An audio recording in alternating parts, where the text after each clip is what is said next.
sommaire de cette édition en Guinée, le président Alpha Condé a, dans une adresse à la nation ce jeudi soir, annoncé un projet de nouvelle constitution.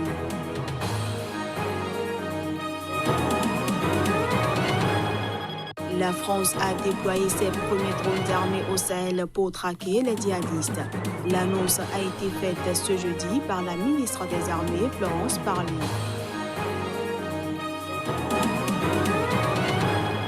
Et puis l'ancien haut fonctionnaire rwandais Fabien Nyeretse a été reconnu coupable ce jeudi soir de crime de génocide en 1994. Une peine de 30 ans de réclusion a été requise ce vendredi contre lui. Voilà pour le sommaire. À toutes et à tous, bienvenue. En Mauritanie, l'ancien président Mohamed Ould Abdelaziz a accusé son successeur, Mohamed Ould Cheikh El Ghazouani, d'émission dans les affaires de l'Union pour la République, le parti actuellement au pouvoir. On le suit. Ces groupuscules qui font la politique veulent fouler au pied les lois et la Constitution et imposer de nouvelles idées pour donner au nouveau président la possibilité de présider le parti.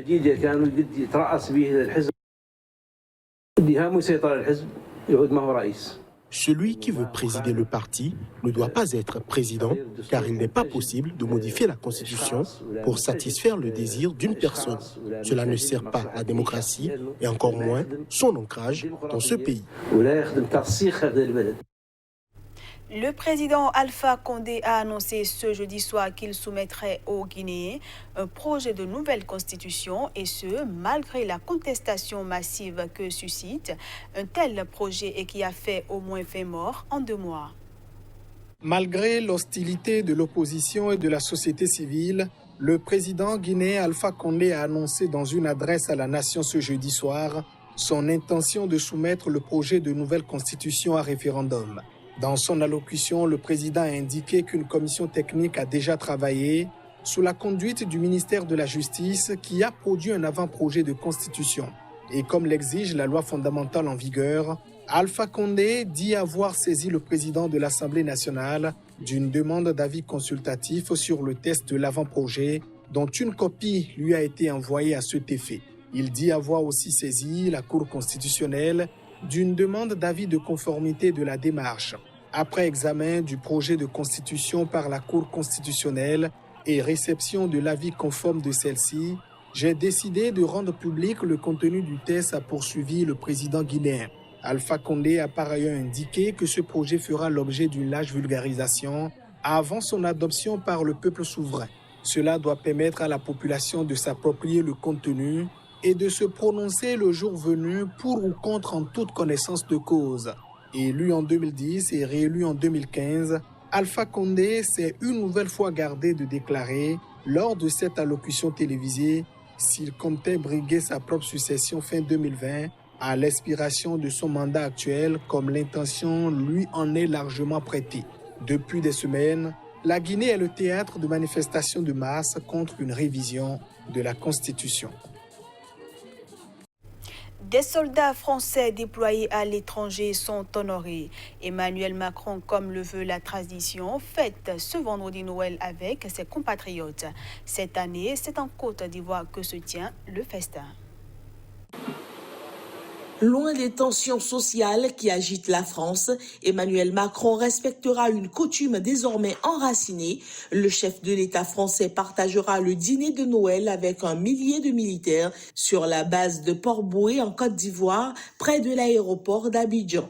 Son arrivée est prévue ce vendredi en fin d'après-midi. C'est le deuxième contingent de troupes prépositionnées en Afrique après celui de Djibouti. Ces forces servent actuellement d'appui aux troupes luttant contre les groupes djihadistes au Sahel. Au menu, pas que le dîner, Macron s'entretiendra avec des militaires ayant participé à l'opération dans laquelle sont morts 13 soldats en novembre au Mali. Aussi, la situation au Sahel sera discutée lors de ce déplacement.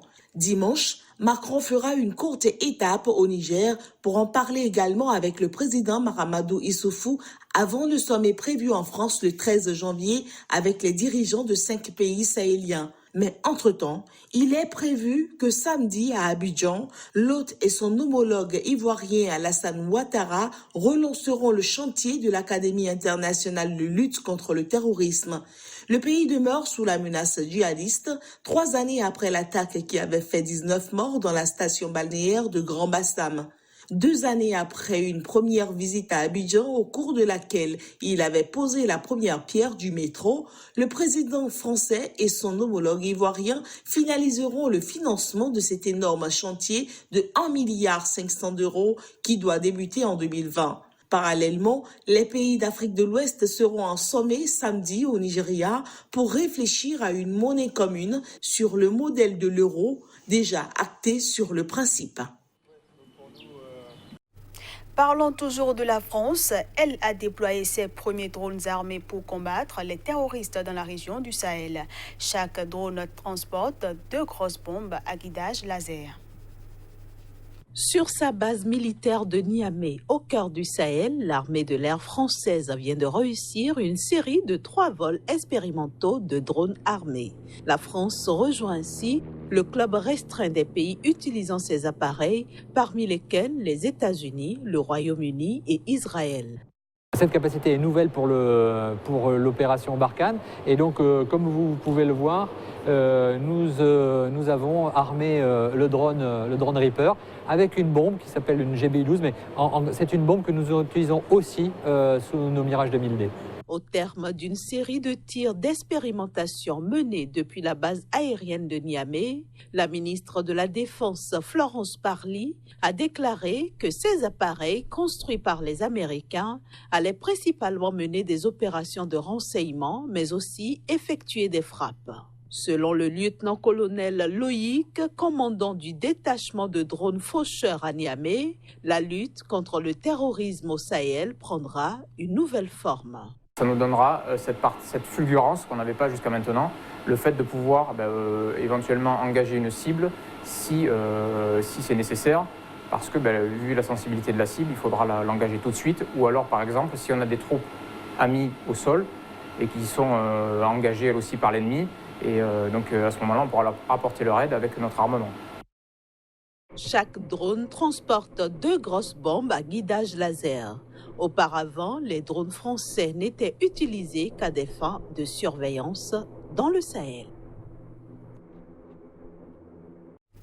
Un haut fonctionnaire rwandais, Fabien Niretse, a été condamné ce jeudi soir par la Cour d'assises de Bruxelles pour avoir commis un crime de génocide en 1994. Sa condamnation est une première en Belgique. Une peine de 30 ans de réclusion a été requise ce vendredi contre un ancien haut fonctionnaire rwandais, Fabien Niretse, reconnu coupable ce jeudi soir de crime de génocide en 1994 par la Cour d'assises de Bruxelles. Dans son réquisitoire, le procureur a insisté sur l'absence d'aveu et de regret de l'accusé, qui a selon lui persisté dans la négation de l'histoire avec un grand H. L'ensemble de ces éléments établit que l'accusé a, entre le 6 avril 1994 et le 14 juillet 1994, commis le crime de génocide au Rwanda, tant dans les préfectures de Kigali que dans celles de Ruhengeri et de Gitarama, et qu'il est coupable de... C'est un arrêt remarquablement motivé, et c'est un arrêt qui aura un retentissement non seulement en Belgique, mais également dans le monde. C'est un arrêt qui est en réalité une grande première en Belgique, puisque c'est la première fois qu'il y a une condamnation pour des faits de génocide. Je pense que vraiment c'est un arrêt qui s'inscrit dans notre histoire et dans l'histoire de l'humanité. Non, c'est un arrêt, c'est une condamnation, une reconnaissance de culpabilité pour l'ensemble des infractions sauf 2 meurtres. C'est la volonté des jurés belges, d'un jury belge, et je m'y plie. Et demain, nous verrons dans quelle mesure il est encore possible, devant ce même jury, d'obtenir une peine qui soit la plus humaine possible par rapport à l'atrocité des faits qui ont été reconnus à l'égard de mon client. Fabien Niretse, qui clame son innocence, est le premier Rwandais reconnu coupable de génocide en Belgique.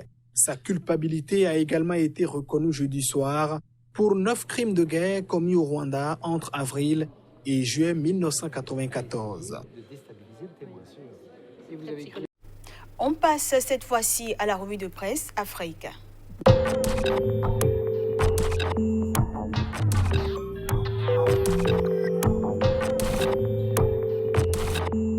Bonjour à tous, dernier rendez-vous de la revue de presse Afrique pour le compte de cette semaine. Merci d'en prendre le rendez-vous. La situation politique au Togo intéresse Togo Matin qui affiche présidentielle de 2020, les préparatifs vont bon train du côté de la CENI. Autre titre avec le même journal, Assemblée nationale, adoption de la loi de finances gestion 2020, ressources et charges s'équilibrent à 1466,2 milliards de francs CFA. Liberté sur une autre actualité, piraterie maritime, un journal américain confirme l'enlèvement de 20 marins indiens au large des côtes togolaises.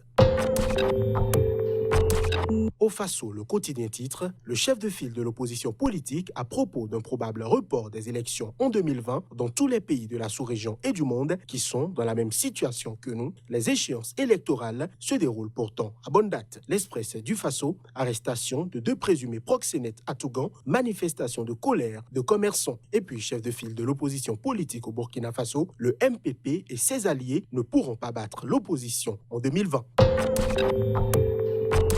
En Côte d'Ivoire, c'est le jour J. Fraternité Matin affiche en manchette visite officielle du président français en Côte d'Ivoire, Akouaba Macron. Une visite qui coïncide avec la sortie de l'opposition. Aujourd'hui titre Côte d'Ivoire, l'opposition sous étroite surveillance policière. Le nouveau réveil à présent, le président Bédié hier au bureau politique, le retour du PDCI-RDA au pouvoir d'État se confirme de jour en jour. D'autres personnalités ont des ambitions. L'intelligent d'Abidjan renseigne Aïcha Koné, artiste chanteuse, je me présente à l'élection présidentielle si...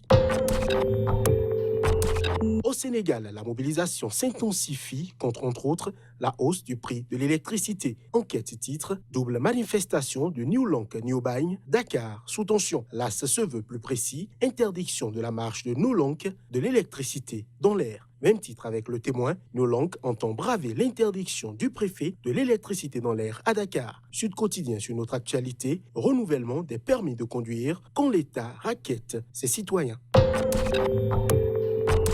Au Cameroun, l'œil du Sahel consacre sa manchette « Document les listes des candidats aux municipales dans le Nord ». Cameroun Tribune à présent, contentieux préélectoral des législatives, le verdict. Audience marathon hier, 55 décisions rendues par le Conseil constitutionnel, des listes rejetées et d'autres réhabilitées. Le jour parle économie, change, 3 896 milliards rapatriés en 2019. Mutation pour finir, immigration clandestine, ce que j'ai vécu au désert, Mariette Nouané raconte sa mésaventure.